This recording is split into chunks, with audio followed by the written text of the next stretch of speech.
Going to talk to you about creative industries and what I call the global contemporary economy and so on. But I just wanted to preface it by talking more broadly and in fact a link to the presentation from Gabriela. I work at university, and I think the critical issue that she dealt with in her presentation is germane to a lot of work that I do, and in many respects frames the ways in which I've interacted with industry and the policy arena. So I think it's important that I speak a little bit about that first. In that regard, I only returned last night from Bahamas, where the event happened, which is the Caribbean, Regional Caribbean Growth Forum, to be precise, which was funded and supported by World Bank, IDB, Complete Caribbean, Caribbean Development Bank, Caribbean Export. I hope I'm supporting any of the agencies. And directed. Funded and directed. Funded, directed, and supported in part also by the Bahamas government. And my particular task in that Regional Caribbean Growth Forum was to act as an expert facilitator on the issue of skills, productivity, and innovation. And I was asked to review all of the country reports. And after reviewing all of the country reports, some of which I embodied in some of these listing of challenges and bottlenecks and so on, and also a list of proposals. I don't want to talk about this, that will take too long. This is what I came away with in terms of the way forward. I identified three specific, let's call them paradigmatic frameworks, which we need to understand and possibly correct it as we are really serious about innovation. So, the first is what I call a demand pull approach. Most of the proposals that were identified were supply push approaches.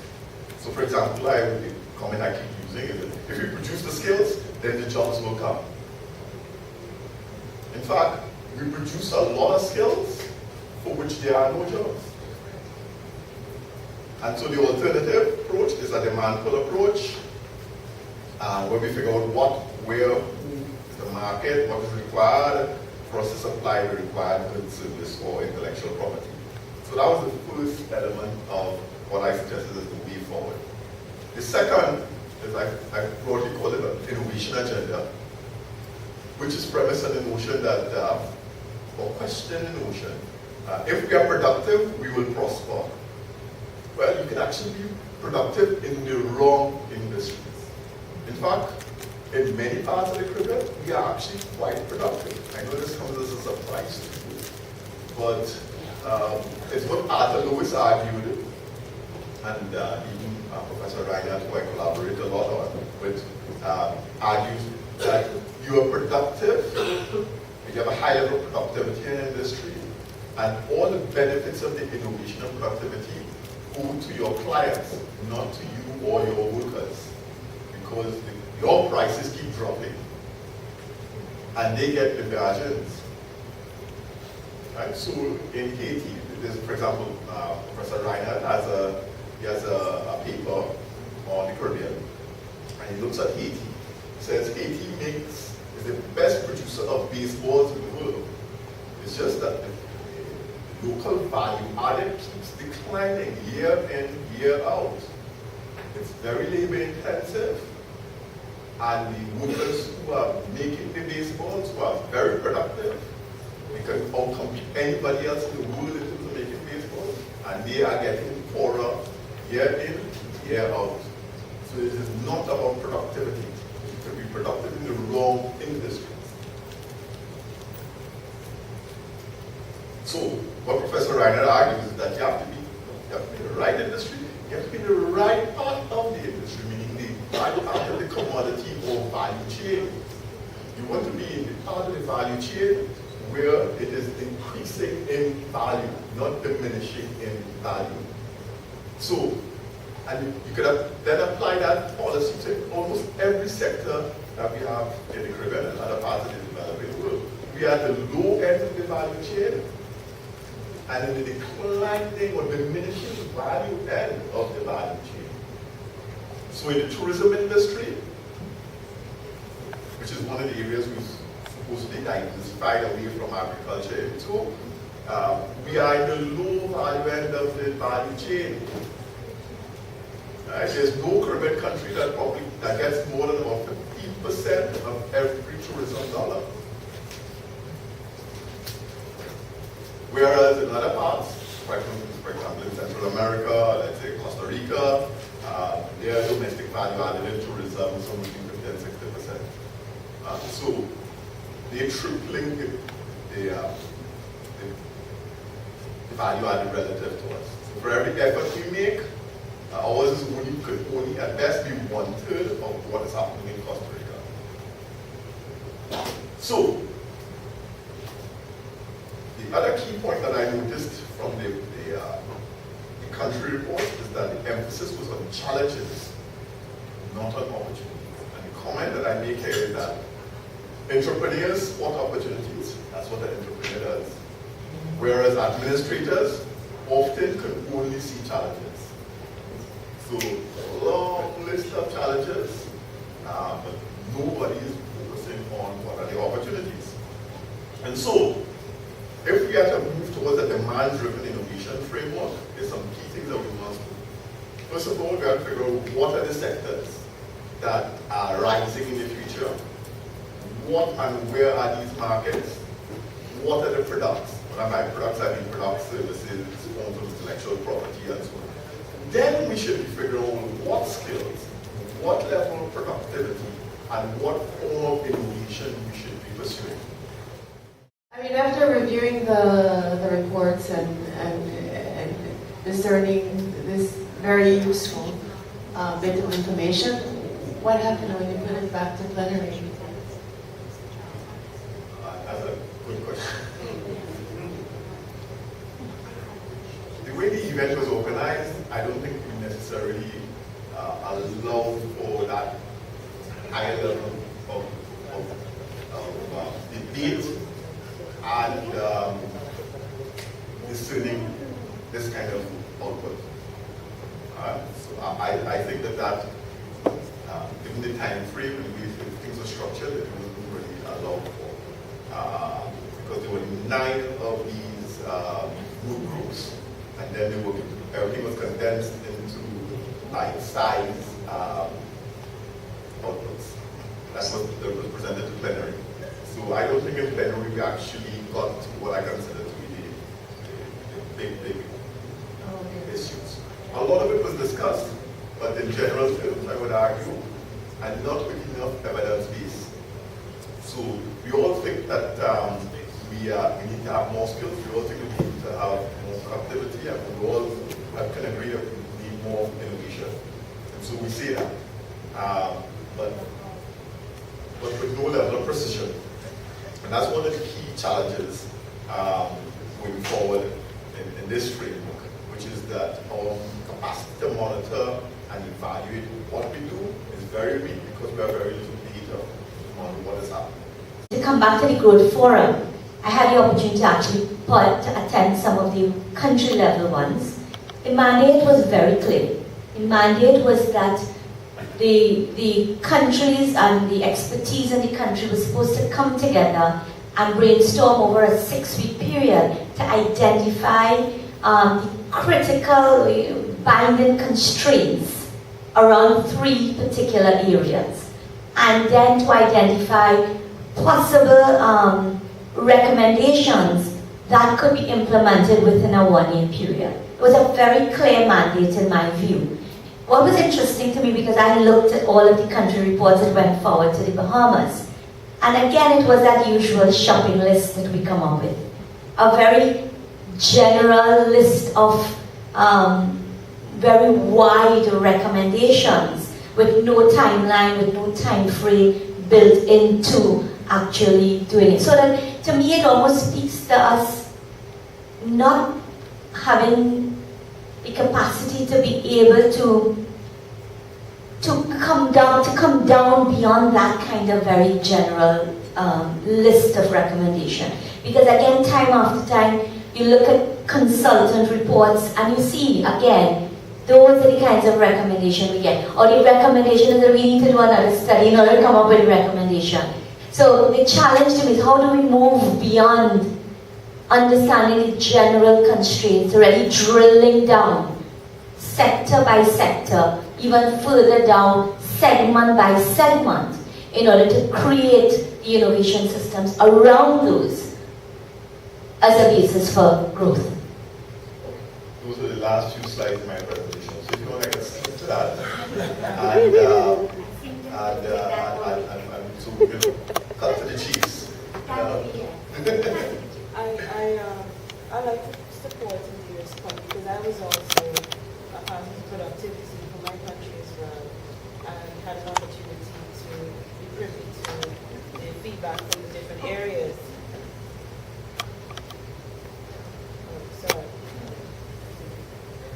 And it was challenging, I would say, coming up with the different timelines in terms of what we wanted to get done. And I think even though it was good to have both the public and private involvement in the process, there was a challenge in terms of taking that process now, or how could the private sector with the public sector actually put timelines to what the country needs to do. And I think that's a challenge that we have as well too, because to some extent the private sector cannot really say, to some extent, what the public sector is going to be able to fulfill within a year's time. Okay. You're really going to answer that question now. Let me go through my slides and let's move over here. All right?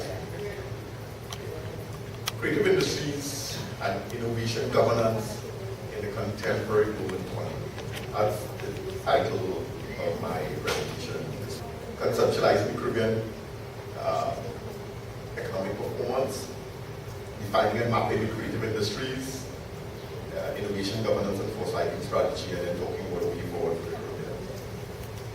So, I published a book last year, 2 years now actually, and this is the first diagram in the book. This tracks the growth of rate in many different parts of the world over the last few years. And you can see that period from 2008 is a very dramatic shift.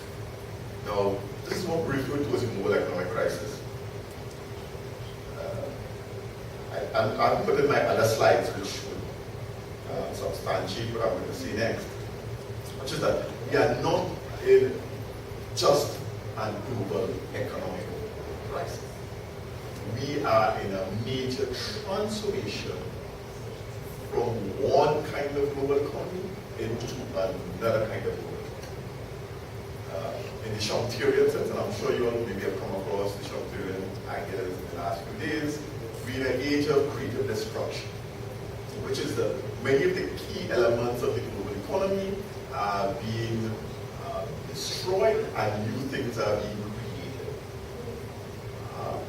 And in the process, some countries do well and others won't do well. In fact, I describe this, I think we can disaggregate it. What we have is a four-speed global economy. Chris Lagarde calls it a three-speed economy. The OECD, the BRICS, and the rest. I call it a four-speed global economy, which is the OECD countries, which are growing at no more than about 3%, and projections are, with the exception maybe of Germany, stay here or do worse. Then you have the BRICS, who are growing maybe in excess of 4%, 5%. Some cases when China is dropping below 8%, for them it's a crisis. This is really remarkable. They're concerned that it's dropping below 8%. India is somewhere around there, 6%. They've been faltering a bit. Brazil has been faltering a bit. But their growth trajectories in that area. Then you have economies that are exporting stuff to the BRICS. So like in our context in the Caribbean, that's Guyana, that's Suriname. They're growing at somewhere between 3 and 5%. And then the last group is the economies that are dependent on the OECD economies to export to. Like most of the rest of the Caribbean.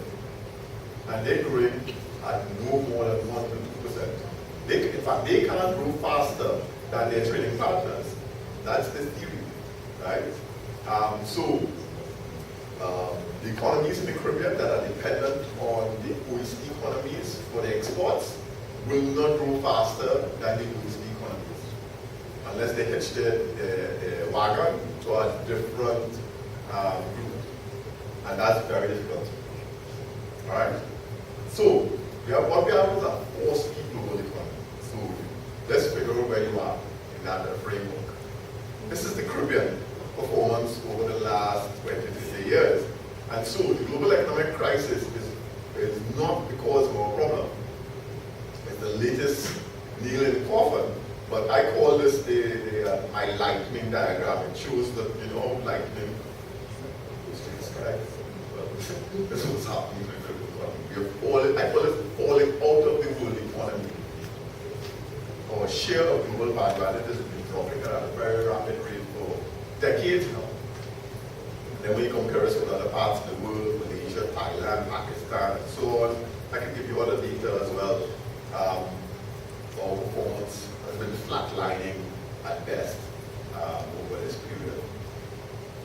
So, it's only in the last few years, and some of my former students can attest to this, that although I've been talking about the creative economy and writing about it for, 15 years or more, it's only in the last few years, like last 3 years, 5 years at best, that Caribbean governments and other agencies have been interested in the creative economy. So I think earlier this week, the Barbados government launched its Creative Industries Bill. I think it was the last consultation on the issue. So there's not a minister of finance or even a prime minister now that is not using the creative industries in their dialogue. Why? Because it's one of the few industries that is actually experiencing growth in the context of the global economic crisis. Somewhere between 7 and 8% growth globally in the last several years. So, and its share of global value add is expanded. So in many economies, it's one of the, after tourism, it's one of the fastest growing, but also one of the increasing shares of domestic and global value added. So in countries like in the OECD countries, the creative industries or copyright industries, which is where we are asked to measure better, it's somewhere between 5 and 6% of GDP. In the United States, 5 or 6% of GDP. In many European countries, it's around similar lines. In India, it's about somewhere between 3 and 5% of GDP. So the creative industries is nothing to sniff at anymore. You come to recognize that. So what is the creative industry? Well, there are lots of definitions. I use my definition. I have a little bit more comfort in my definition because in the literature on creative industries are aesthetic, their identity, and they are copyrightable. Some people emphasize the copyrightable component, some emphasize the aesthetic, some identify the identity elements. So for example, sport would not be categorized as a creative industry, although some people try to lump it in. The other key element to it is that it's embodied in multiple forms. But you have to look at both the production, the distribution, and the consumption elements associated with it. So for example, someone who produces music is part of the creative industries, but also the record shop, as well as the distributor. Okay. Why is creative industry becoming so important? Why? Because we entered a post-industrial part of the phase in the global economy, where people's identities are shaped more by what they consume as opposed to what they produce. In the earlier phase of global capitalism, you would be defined by what you produce. If you're a farmer, your identity is that of a farmer. All right, or if you're working in manufacturing, you are, a proletariat. All right, but people's identity are increasingly shaped by what they consume. And in that regard, the aestheticization of production and consumption has become even more important. So, for example, the best-selling goods on the planet are not the ones that are most functional, they're the ones that are best designed. So the best-selling cars, the best-selling computers, the best-selling devices are about aesthetics. And there's increasing convergence of media, sound, text, image, and so on. There's growth of intellectual property and copyright industries, and then there's things like the growth of the apps market. So, for example, a friend showed me an app. It's really interesting. It's called a Pan app.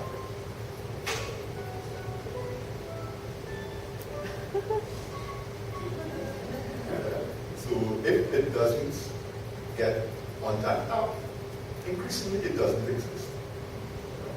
Right? So the interface between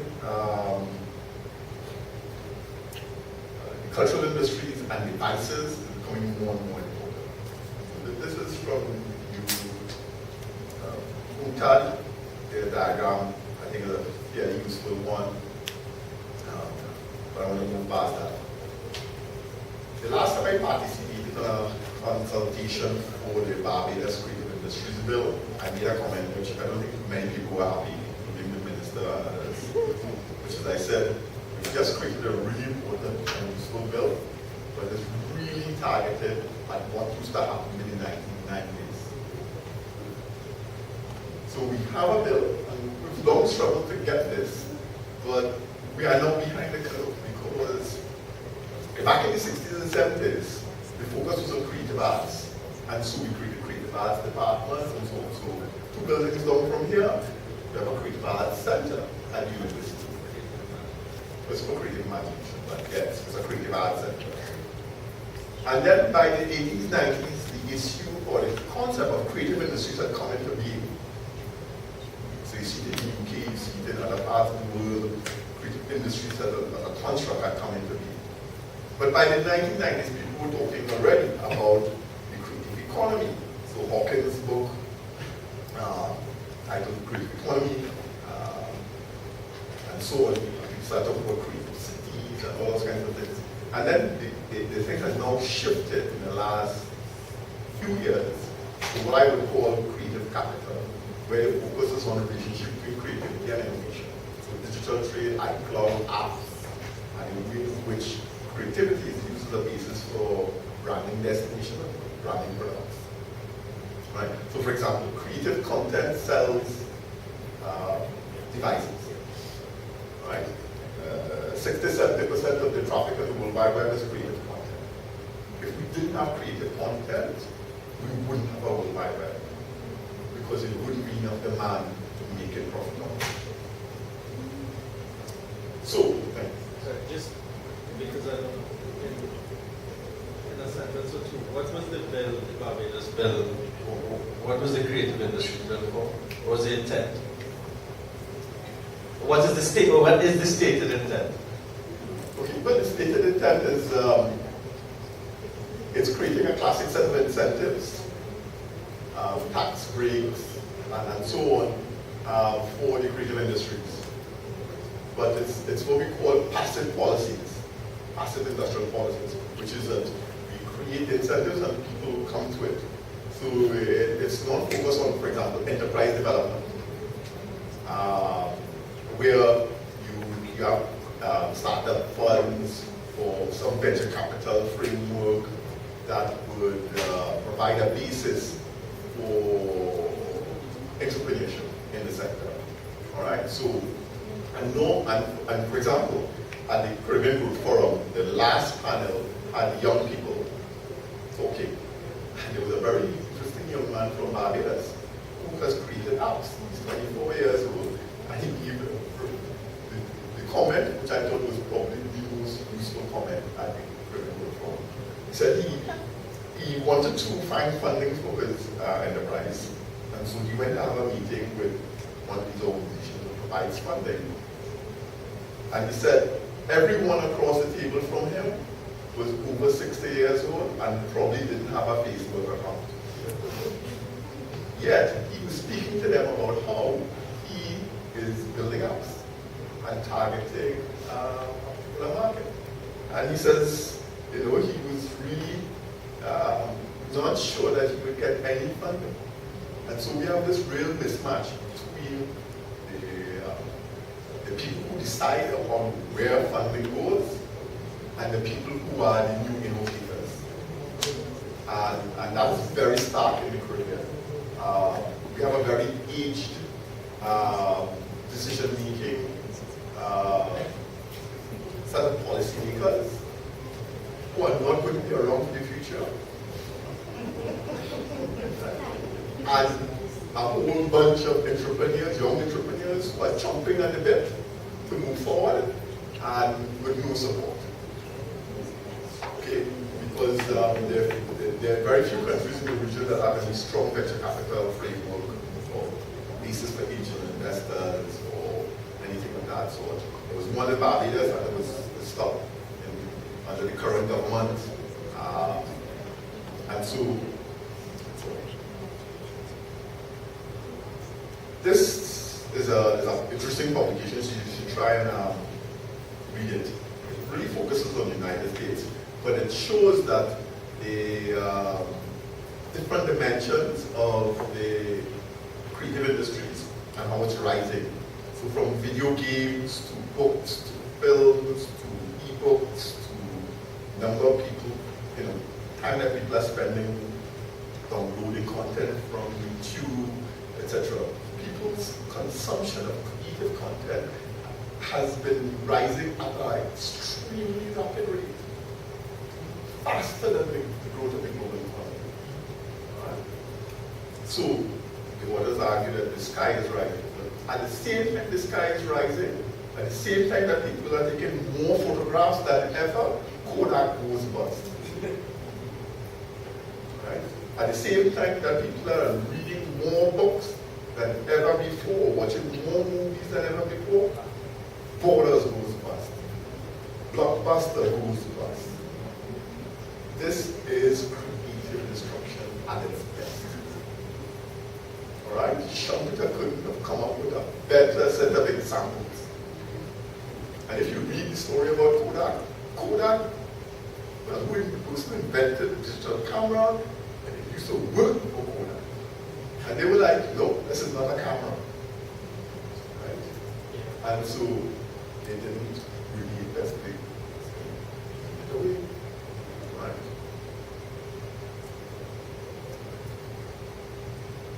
What we're saying in this slide here is that for us to make good policy, we have to have good data as a standard in the industry. So I'm just going to move fast quickly. The data that we have on trade and cultural goods is largely and trade in cultural goods. And if you look at it, the only developing countries or so-called developing countries that have a surplus in trade in cultural goods are the countries listed here. China meaning Hong Kong, India, Philippines, Singapore, and the Republic of Korea. Every other developing country has a deficit in trade in cultural goods. Sorry, didn't Trinidad and Tobago have a surplus, at least in the copyright industries, and if so, what then would have? Okay. That's copyright, that's not It's not trade in goods, cultural goods. So for small island states, I have another thing that, and the other diagram that shows here, deficit. So we are net importers of cultural goods. And I have data for the Caribbean and so on. So for example, let me show you the Caribbean. Yes, these are various Caribbean countries in terms of creative goods imports and exports. It's only Dominican Republic that has a net surplus. Look at Jamaica, right? Jamaica has a huge deficit in creative goods imports. And Jamaica is the country in the region with the largest creative industry sector. A large chunk of this is books, right? Jamaica imports a lot of books, and it's mostly school books. And that accounts for a large chunk of it. So by and large, most Caribbean countries don't have a significant export of creative goods. They largely importers. In the case of Trinidad and Tobago, it's mostly steel pans. Steel pans accounts for 90% of the creative goods exports. Sorry, just to help us understand, by goods, books, musical instruments, DVDs, okay. paintings. So if you download a movie, how does that factor? That would fall in another category. Okay. That is not a good. Okay. Right? So it's the way in which, so for example, So CDs, DVDs, books, musical instrument, right? Okay. So for example, I argue that there are 4 income streams associated with the creative economy. There's goods, which we call visible earnings: books, CDs, DVDs, paintings, music instruments, garments, jewelry. Right? Those are examples. Then you have services, which are invisible earnings. So live performance, design services, record engineering, legal services, etc. Then you have intellectual property, which are also what we call invisible, like royalty income, licensing fees, collective administration, digital rights management, etc. What's happening to the creative economy is, for example, in the UK, they earn more income from intellectual property earnings than from services and than from goods. Because as more and more content becomes digitized, like through these devices, so as the income streams move. So the fact that you're not doing well in creative goods exports, maybe not such a big problem. Maybe. It would still be nice to have a surplus. So most countries in the Caribbean make their earnings from services, particularly live performance, or bands travel a lot, or like in the case of Trinidad and Tobago, or masquerade designers offer their services all over the Caribbean and elsewhere, so they earn money there. So, except the problem there is that we don't know how much that is. We have no data for it. So we actually don't know how well we're doing, and whether we're doing good this year compared to last year, and the year before, or 20 years ago.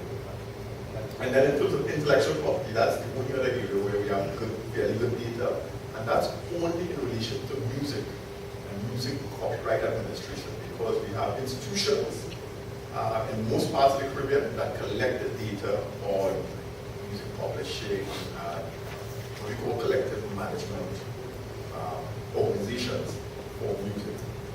Every other form of creative content is not properly managed in that same way, so we don't know what the royalty income is. The last area is what I call the experiential economy, which is like media value, intellectual property, and destination branding.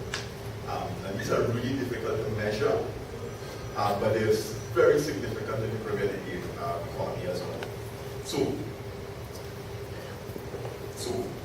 we're not just in goods. And this is data on copyright industry contribution in various Latin American Caribbean countries. So Jamaica is the only country for which we have full data. There's a study being done in Trinidad and Tobago and the OECS countries as well. But the data we have for Jamaica is that 5% of GDP is copyright industries and 3% of employment. That is big. And I can bet you this is an underestimation. I have to put my head on a block for that. Right? So, this sector is really important for us. One of the challenges though is this. The bulk of our investment in this sector is in the creators. We have lots of creators, but we don't have enough primary investors, we don't have enough secondary investors, and then we have our own consumers, but we have really small markets. Our diasporic communities are another part of our market, and then there's a global market. And so the real problem is how do we ensure that we tap into the bigger markets? And part of that problem is that in terms of the value chain process, our weakest links are at the primary investor level and then at the secondary investor facilitator level. So we have some Nobel Prize authors, but none of them are published in the Caribbean. And so the real money doesn't come to the Caribbean. So I was asked to write a paper on Rihanna. And I was like, nice. You know, Rihanna is probably the highest selling Caribbean author, Caribbean music, singer, whatever. Because I did this data from back in 2007, 2008, and back then Bob Marley was, and probably still is, the highest earning artist. In fact, Bob Marley is the only artist in the top 100 selling artists in the world. The only developing country artist in the top 100 selling artists in the world. And that has to do with his catalog and so on and so forth. In 2005, Shaggy's album was the top selling album in the world.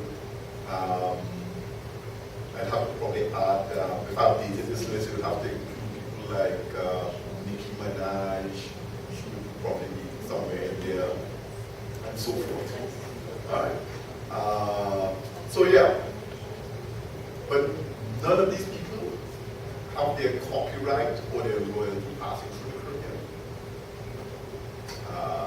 By and large, so we are not really making any benefit in any significant way. Right? So we can trumpet the fact that we have this slew of Caribbean artists and personalities operating all around the world very successfully, but this is data on balance and trading creative services for Barbados. It incorporates a number of things: computer and information, royalties, cultural, audiovisual, and it's all in the negative, basically. All right. So in terms of creative services, and this picture is the same for every Caribbean country, by and large. When you royalties collected by Caribbean royalty societies or Caribbean copyright societies, we see some level of surplus. And you know what? And when we have a song or artist with a big hit, they are pulled away from the members of our societies to join with a US-based or British-based or elsewhere. So, let me move on quickly. Just to illustrate, Barbados has been using Rihanna to brand the destination, but so has been Vita Coco. They use Rihanna to brand their product, and so the value of the creative artists and so on is not just in what they sell, what else they can sell. And so that's more important. Bob Marley's estate is worth $2 million or more, and the music catalog alone is worth $100 million US. So there's a lot of money in this industry.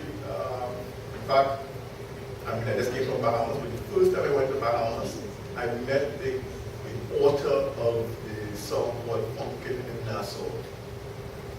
Basically, he only ever wrote one song, and he's retired since then.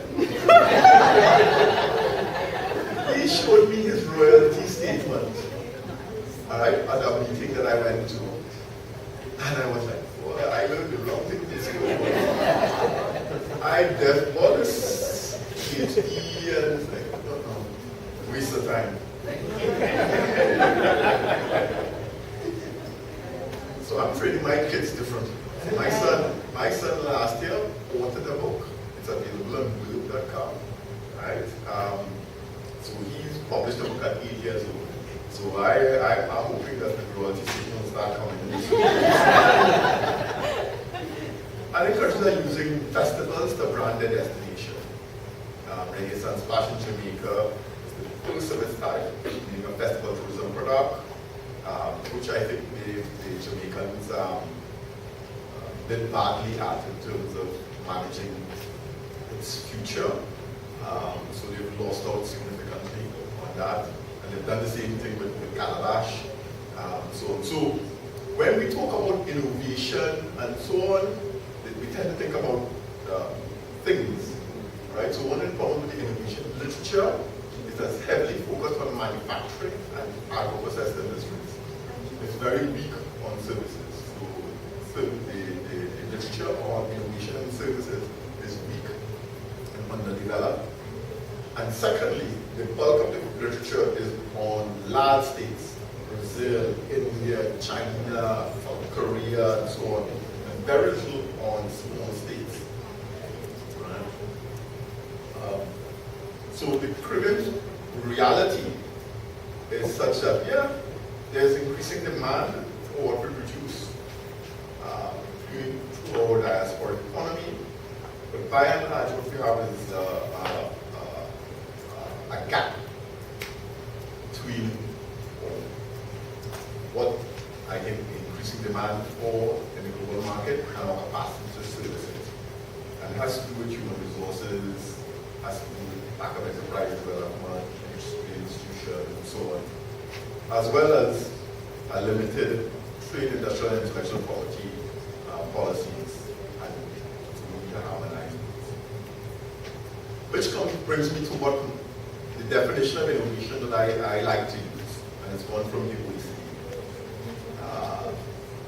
They say that innovation is not purely a technological phenomenon. It includes both technological and non-technological changes that bear on economic, social, and ecological development. Innovation may be organizational, institutional, design-related, or involve other significant changes, for example, lifestyle. And innovators are affected by incentive systems and regulations that have various sources and rationales. I'm sure you all have had many different definitions of innovation in the last few years.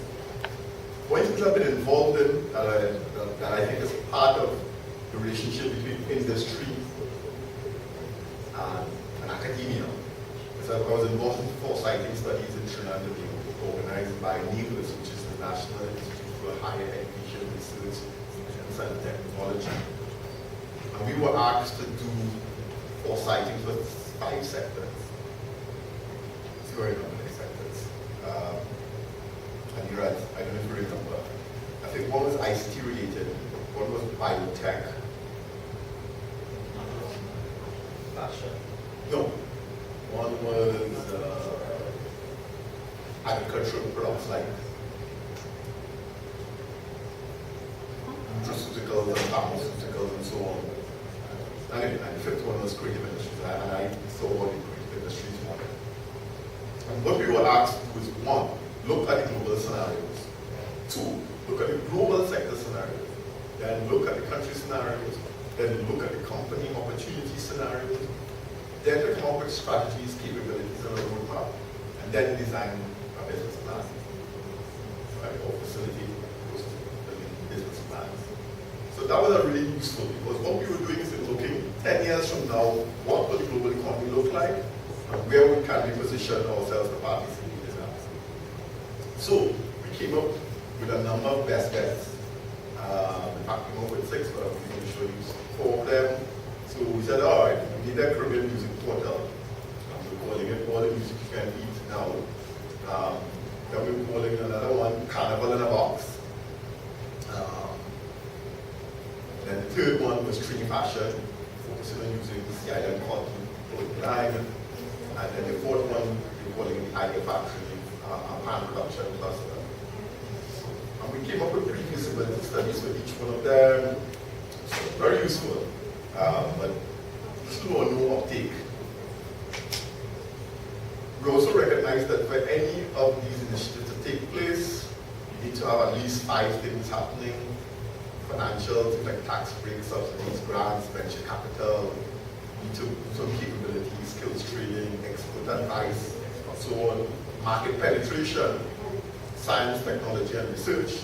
But the biggest bugbear, what we found, and based on my experience throughout the Caribbean, our biggest challenge is the one in the middle, entrepreneurial culture and leadership, which is that most of our large firms, and even our small ones, and most of our governmental agencies operate with a leadership and management culture that is very, very outdated, very top-down. It's very hierarchical, very condescending. There's no delegation of authority, no facilitation of ideas from younger people, and I could go down the list. And all of you know this because all of you go and live in these organizations, and you know that I testify in truth here. You cannot have innovation in organizations that have a management and leadership culture along the lines of just described. It will not by and large. You can have right people, and what happens is that they leave the organization, and then they leave our countries. We call it brain drain. We have the highest brain drain rates in the world. All right?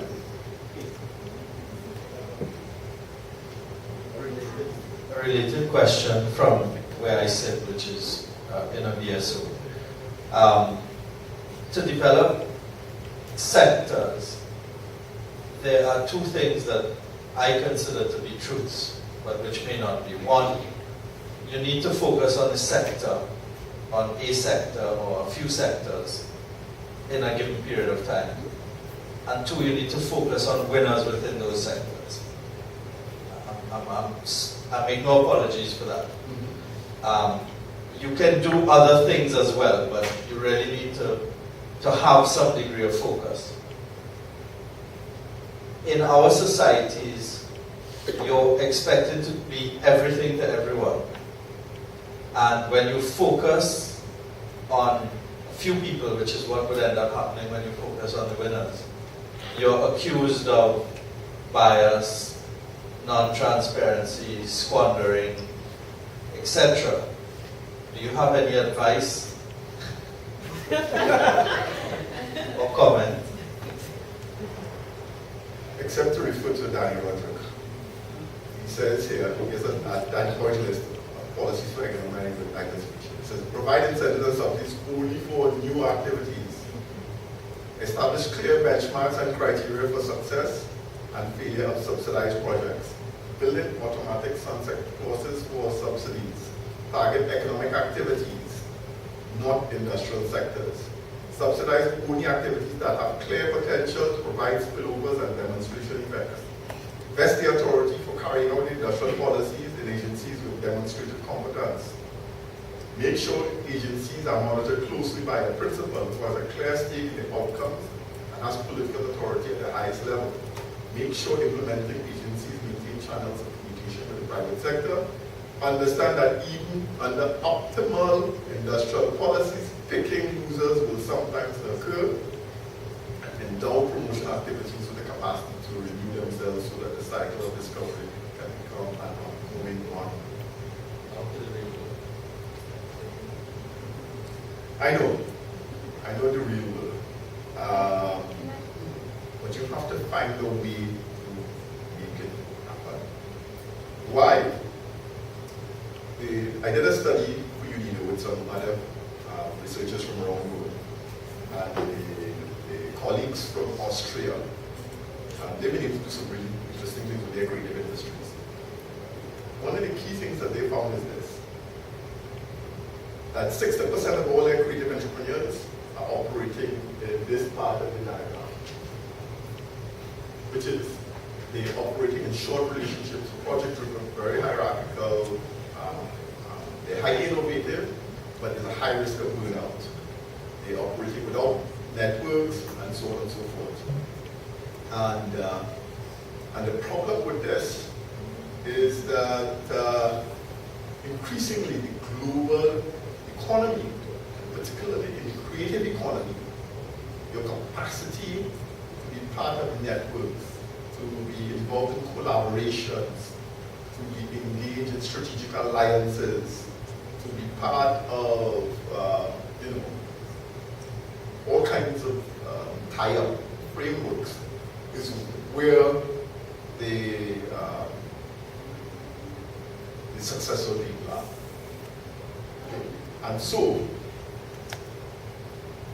one of the key things, if you want to have a successful sector, is that you need to move more and more firms from this side of the equation to this side of the equation. It's what we call clustering, for example, but also creating linkages with foreign firms and getting tied up into global chains, so on and so forth. If you're not doing that, you will be operating under par and suboptimal.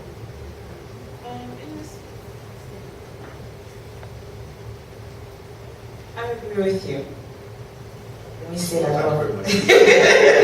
But I want We are to not here respond. to agree with each other. No, but I really want to respond to Nurad.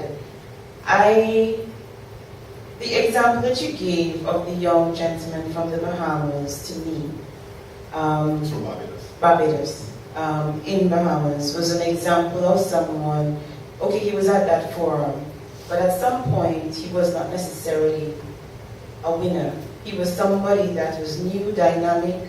He went in front of a group of persons and nobody, let's say, knew about him. He took a chance. And sometimes I think that there's that element that we fail to recognize, and how sometimes you may not be a winner in your sector, but you could be a winner because you have a great idea and you just need the support to get to that. And that's why I said I agree with you, because then it's then forming that linkage, which would then help to propel that person from that winning idea to having a winning business or whatever it is that they're doing. And I think that's very real. I don't think it's always pinpointing the winners in the sector. And I also think that for some economies and some sectors where there needs to be a development in that sector, sometimes it's not easy to identify the winners. You have to, maybe the winning situation would be to connect persons in that sector. The other thing is this: we are all operating on multiple silos. So, for example, the people who are talking about innovation are not also talking in the same arenas with people in trade policy. Trade policy people are not talking about innovation. So, I just happen to straddle those words. So, when in the trade policy people, I talk to them about innovation. When I'm over with the innovation people, I try to talk about trade to create the balance. And so, in effect, what is required is that for our context, Can I just, back in the same thing to the issue. I think that, I just want to start by saying, I think that is sometimes who we intuitively think are the winners are not necessarily the winners. And we must keep that in the back of our mind and use of the word intuitively as the critical word there. So if we're looking at a sector, we look at it and it could seem that X and Y are the obvious winners, but it is not necessarily so. And I think the process that we use to actually identify what, well, in value chain and as we call lead firms, or clustering we call lead firms, is critically important. And therefore, I think in terms of being able to protect yourself, if you're a state agency, from being accused of favoritism, I think rests with the level of robustness and the level of transparency that is built into the process that you use in order to determine how you move forward with a particular sector. okay, but what I'm suggesting is maybe more rigorous than that. which is you do foresight, which is, as the diagram shows here, you say, okay, so what's going to be big in the global economy 10 years from now? And there are already signals. Some of it may not pan out. But you are taking a risk. That's what entrepreneurialism is about. That's what development is about. That's what innovation is about. So, you say, all right, based on all the trajectories, we know that, for example, cars, particularly in OECD countries, is going to decline. The number of cars is going to decline. Bikes are going to be up. Right? This, like I read something in The Guardian about 4 years ago, and they said that dating websites are doing extremely well as a result of the global economic recession. Why? Because people don't hook up to cover rentals and so on. So yeah, dating websites through the roof. They said hybrid cars, dating websites, and so on, and a few other things are future oriented. So there's a fair amount of data out there about what is growing and what's not. So what you have to do is, first of all, identify what those are, and then secondly, look at your own set of capabilities at home. What firms, what sectors, etc. have the capacity to tap into those possibilities. And from there, if the sector is really small, then it's really a non-issue of who you're tapping into or facilitating. But the sector is a little bit bigger, you may want to have business competitions, which is people, as for example, Compete Caribbean has been doing with the Caribbean Ideas Marketplace, which is you have a competition for accessing certain amounts of resources. All right? So there are ways to do it that makes it transparent, that makes it all about board, etc. But you will find it, you will always have criticisms about once you start selecting. And the multilateral institutions have been discouraging us from picking winners because they argue that concepts like industrial policy have become no-go zones. They've changed their tune now. They're a little bit more encouraging of the idea of these things. But once you call it something else, you can't call it industrial policy. That sounds like you're back in the 1960s and 70s. So you call it foresighting, you call it innovation, you call it something else. To slide past that. But that is where I think, most countries that are now successful have been doing this for a long time. We haven't been doing it well enough, right? So I have my hot list of areas that are tremendous growth areas that will come to now. So, for example, the creative economy through digital economy.